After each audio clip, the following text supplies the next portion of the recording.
NYU 2031 is a plan created to expand New York University by the year 2031. Additional campuses are in the works for future students to enjoy a more spacious learning environment with larger state-of-the-art facilities. The project has sparked a mixed reaction from the public. While the Village currently houses NYU campuses and dormitories, the scope within the future plan calls for the university to saturate and define the area.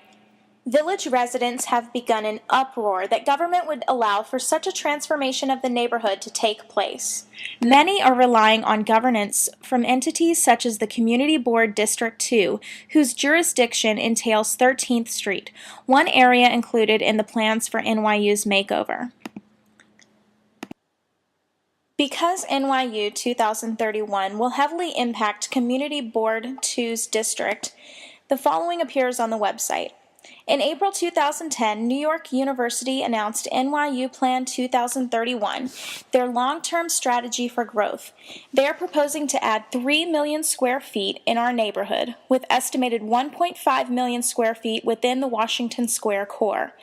This is one of the largest projects to come before our community in many years, and the outcome will have a profound effect on our district for generations to come.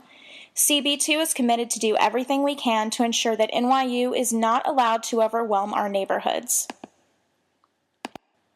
The Community Board continues to ask for input and participation from the community and those who are affected.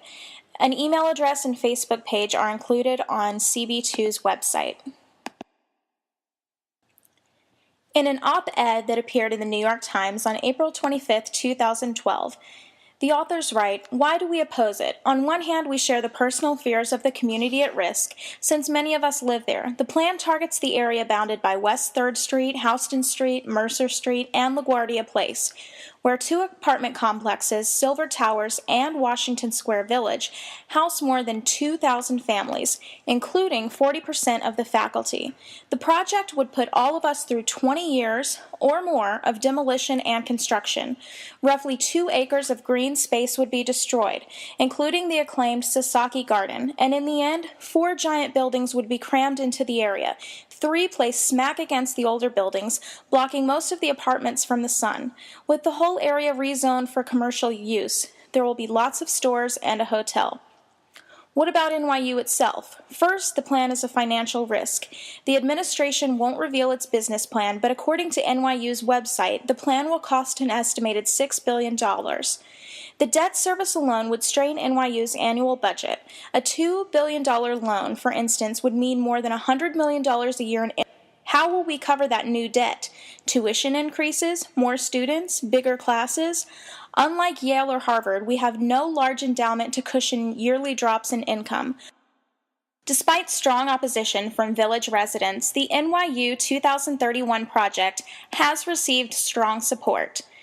The NYU 2031 project received letters of support from Chipsy, Duane Reade, Friend Cafe and Deli, Greenwich Village Chelsea Chamber of Commerce, New York Building Congress, Mayo's Vegetarian, Manhattan Chamber of Commerce, and Murphy and Gonzalez. In its letter of support, Duane Reade mentions, "During spring commencement, some 30,000 people spend time in the Village and another 15,000 visit during fall semester back-to-school days. The university hosts more than 50,000 prospective students and families each year for information sessions and tours. All these visitors utilize our hotels, restaurants, and shops, supporting local merchants, strengthening our neighborhood's economy, and ensuring our neighborhood is a place where small businesses can thrive." No! Vote no! Vote no! Vote no! Vote no! Vote no! Vote no! Vote no! Vote no! Vote no! We have dozens and dozens of groups that are represented here today, and the Community Action Alliance on NYU 2031, which is an umbrella for dozens and dozens of groups, the Greenwich Village Block Associations, the Soho Alliance, our friends from Save Chelsea, NYU faculty, NYU students. We're all here to say that this plan is wrong. It's wrong for our neighborhood, it's wrong for New York City, and it's even wrong for the university. I'm also very glad to see we have many good friends here with us from Community Board 2 who I know are